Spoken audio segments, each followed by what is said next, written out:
ce soir.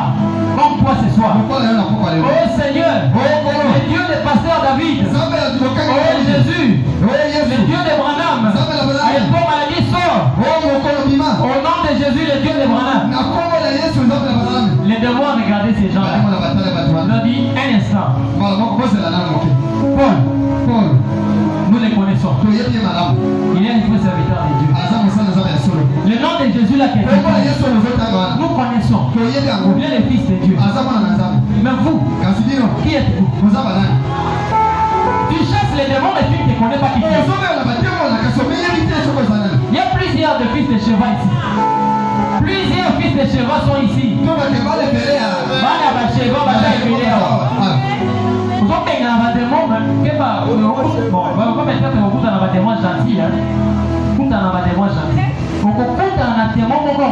qui es-tu? Donc tu dis comme Dieu nous a dit, allez, voici le signe en mon nom, ils chasseront les démons. Si tu as un contexte d'abord, ce n'est pas donné n'importe qui de chasser les démons.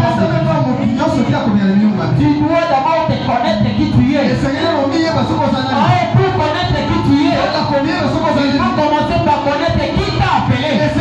Voilà pourquoi Paul était en train de dire, c'est lui qui a fait de Pierre apôtre. Qui a fait des gens apôtres. C'est le même qui a fait de moi aussi apôtre.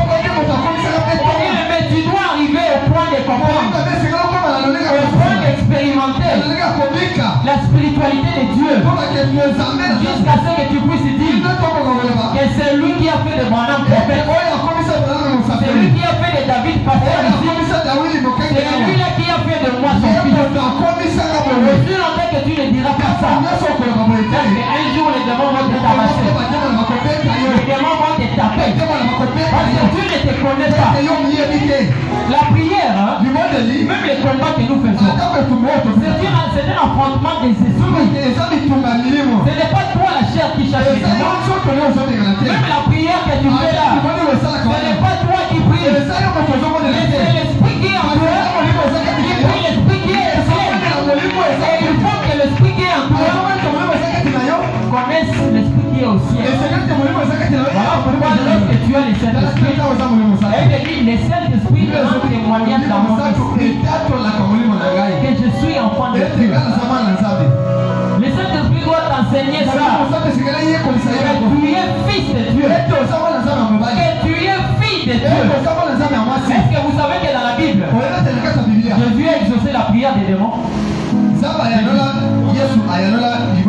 Il a exaucé la prière des démons. Là, c'est la spiritualité. Vous devez comprendre le principe des esprits. Parce que lorsque vous entrez dans la prière, vous entrez dans un monde des esprits. Lorsque vous voulez combattre dans l'esprit, vous devez d'abord vous-même être un esprit.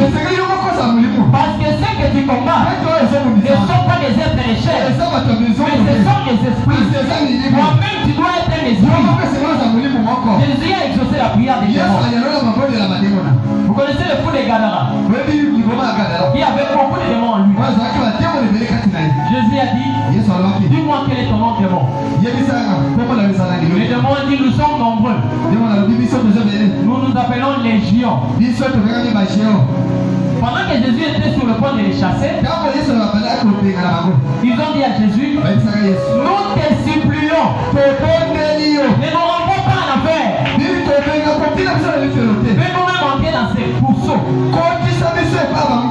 Jésus a dit, oui, j'exauce votre prière. Allez, entrez dans ces pourceaux. Jésus a exaucé la prière. Est-ce que vous savez pourquoi? Parce que Jésus lui-même était un esprit. Il était le roi des esprits. Et Jésus connaissait le principe de la spiritualité. Dans la spiritualité, que ce soit un démon, que ce soit un ange, lorsqu'il quitte l'enfer ou le ciel, ici sur la terre, pour accomplir sa mission, il ne peut pas retourner d'où il vient lorsqu'il ne fait pas une action.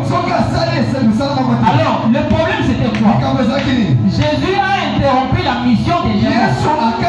Parce que la mission des démons qui était dans ce fou des Gadara, c'était d'amener ce fou in